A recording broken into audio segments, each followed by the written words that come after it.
নমস্কার বন্ধুরা, আজকে নিয়ে চলে আসি চিকেন মাঞ্চুরিয়ান। না, এটা একদমই রেস্টুরেন্ট স্টাইল না, বাট এটা আমার নিজস্ব স্টাইল, আমার নিজের মতো করে আমি রান্না করছি। কেমন লাগলো আমার অবশ্যই কমেন্ট করে জানাবেন। একঘেয়েমি চিলি চিকেন তো অনেক বানাইছেন, একবার এইভাবে একবার চিকেনটা বানায় দেখেন তো। ঘরে উইংসগুলো অনেকটাই ছিল, কেউ কেউ খেতে চায় না, তো আমার খেতে বেশ ভালো লাগে।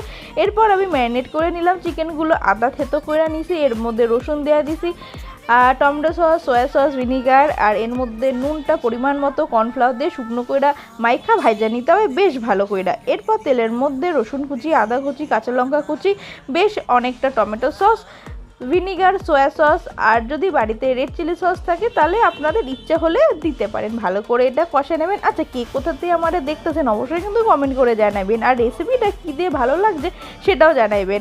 আর যারা এখনও ফলো করেনি অবশ্যই ফলো করে দেবেন। এরপর এর মধ্যে একটু জল দিয়ে দিলাম, এবার কর্নফ্লাওয়ারের জলটার মধ্যে নুন আর চিনি দিয়ে দিলাম, ভালো করে ফুটায় নিয়ে এর মধ্যে ঢাইনা নিলাম।